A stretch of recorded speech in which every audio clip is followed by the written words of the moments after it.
Good morning UPSC aspirant. मेरी morning हुई है सुबह के 3 बजे। आई होप आपकी भी हुई होगी। Hello friends, welcome back to UPSC Wari. I hope you all are good. Finally, after some time, I come back. Finally, my exam is finished, so I came to my study. Now it is time to 3:49 because Ramzan is continuing, so I have done my seri. Now I'm gonna start my study, and I wanna tell you something. Uh, one thing is more, that is from today I will try to speak English. I will try to mm, speak English in my videos, because I know how to write and read and I know how to speak, but I'm not a fluent English speaker, so I will try to speak me. So if I got any if I got any mistake, you would tell me. You will tell me, okay? And also you can correct. Okay, let's start it.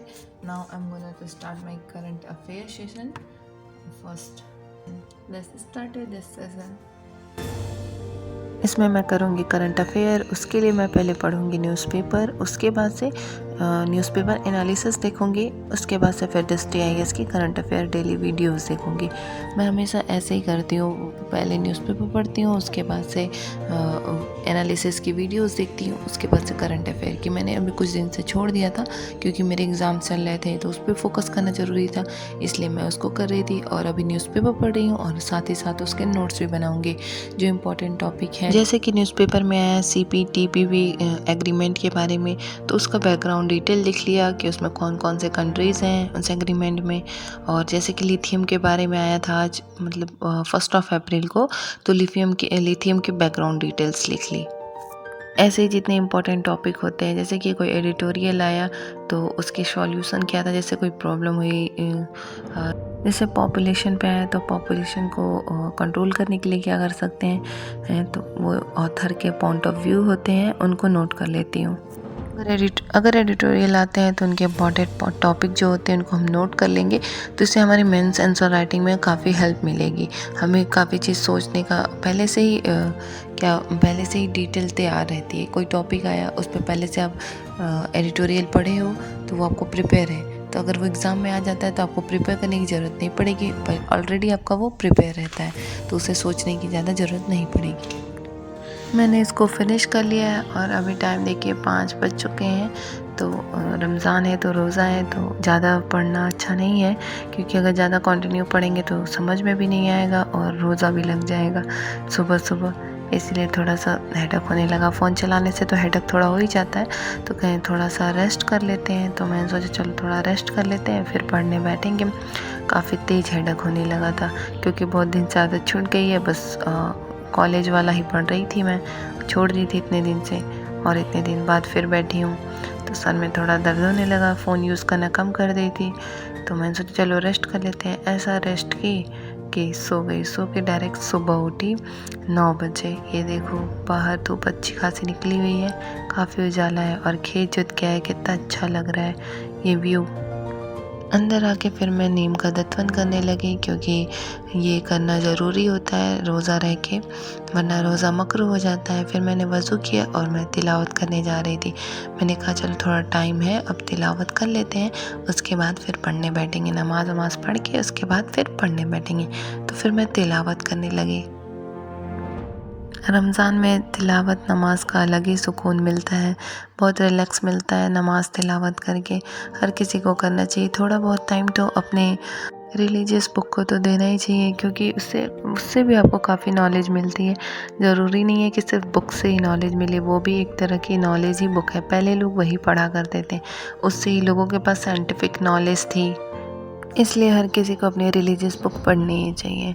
तो चलते अब नमाज़ पढ़ लेते हैं, क्योंकि अब नमाज का भी टाइम हो चुका है तिलावत करते करते। तो नमाज़ पढ़ के फिर बैठेंगे पढ़ने के लिए। मैं नमाज़ पढ़ने जा ही रही थी, तब तक देखा बाहर का व्यू काफ़ी खूबसूरत दिख रहा था। स्काई देखिए कितना अच्छा दिख रहा था, इसलिए मैंने सोचा कि आप लोगों को भी दिखा दूँ कि ये कितना प्यारा दिख रहा है। मैंने नमाज़ पढ़ लिया। नमाज़ पढ़ने के बाद देखा तो अम्मा तैयार हो गई थी और वो उसको जाना था घर, क्योंकि एग्ज़ाम ख़त्म हो गए, बस वाइबा बचा हुआ है। तो वो यहीं रहती है पास में ही, तो वो चली जाएगी तो फिर वाइबा के टाइम आएगी। और ये क्यूट सी बेबी है, ये इसका नाम है गुली सॉरी। और अम्मा रेडी थी, सबसे मिल रही थी और यहाँ खड़ी थी। खालू वेट कर रहे थे, मतलब सबसे मिल ली थी अब जाने का। तो खालू के साथ चली गई, खालू उसको पहुँचा दिए। हम लोग बाय बाय बोल के मैं अंदर आ गई। अंदर आने के बाद सोचा चलो बात ले लेते हैं, तो मैंने टिकटॉक की तरह बात ले लिया और मुझे कुछ ज़्यादा ही शौक चढ़ा टिकटॉक का। Friends, I have done my all work and now I'm gonna to start my geography. So today is 2nd of April. So April is started. My reference book will be start is this month in this month, and also I have done my geography NCERT's revision study. So now today I will start geography reference book. This book is by Majid Hussain sir. This is Indian geography. Okay, today I'll start this book. Let's start this book and let's study, and also I'll start my online classes from today. Last month I didn't attend any class, so I decided to attend class from April. So from today to today is 2nd of April, you know. So today both will start reference book and online classes. Let's start our session. जैसा कि मैंने आपको बताया कि आज से मैं geography reference book पढ़ना स्टार्ट करूंगी, जो कि माजिद हुसैन सर का है।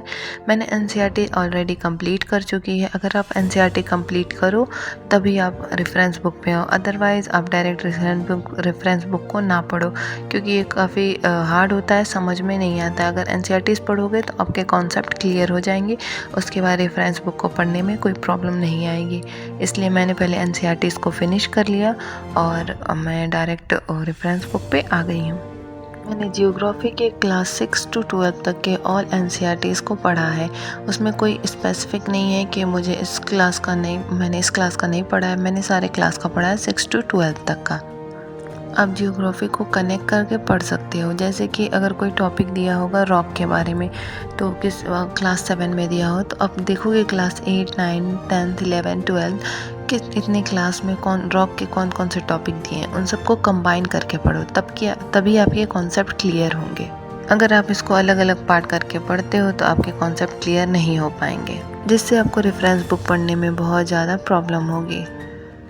मैं पढ़ते पढ़ते पता नहीं कब सो गई, पता ही नहीं चला, और डायरेक्ट इफ्तार के टाइम उठी और असर का नमाज़ भी नहीं पढ़ा था। जल्दी जल्दी नमाज़ पढ़ के नीचे गई।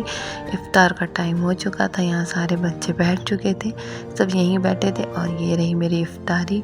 और अजान हो गई, जल्दी जल्दी मैं इफ्तार खोलने लगी। सबसे पहले शरबत से डायरेक्ट नहीं पीना चाहिए, थोड़ा कुछ खाया खजूर, उसके बाद फिर इफ्तार खोला। फिर उसके बाद मैं थोड़ा बच्चों के साथ हाइड एंड सीक खेला। उसके बाद फिर मैं ऊपर पढ़ने आ गई। अब मैं जा रही थी अपनी क्लास को अटेंड करने के लिए। मैंने एक क्लास अटेंड किया था और फिर मैं खाना खाने चली गई थी। ये था नॉर्थ अफ्रीका के बारे में, सर जो पढ़ा रहे थे नॉर्थ अफ्रीका का, और उसका मैप बनाना ड्रॉ करना सिखा रहे थे। तो मैंने उसको करके फिर मैं डिनर करने गई। डिनर करके फिर ऊपर आई पढ़ने के लिए। और मेरे पास तो एक ही फ़ोन था, मुझे समझ नहीं आ रहा था कि मैं ऑनलाइन क्लास का कैसे रिकॉर्ड करूं। और टाइम हो रहा था 9 बज चुके थे। तो मैंने कहा चलो पढ़ते हैं। और ऊपर मैं अकेली थी तो मुझे अकेले सोना नहीं था, नीचे जाके सोना था। तो इसलिए मैंने कहा चलो ऑनलाइन क्लास अटेंड कर लेते हैं, उसके बाद से पढ़ के नीचे जाएंगे। तो रात के बज गए हैं 12 और अम्मा कॉल किए आ जाओ नीचे सोने के लिए। और मैं जा रही हूँ नीचे सोने के लिए, क्योंकि मैं अकेली थी और अकेले मुझे बहुत डर लगता है। और इसी के साथ मैंने अपने ब्लॉग को एंड कर दिया। आपको ब्लॉग पसंद आए तो लाइक शेयर सब्सक्राइब जरूर करना।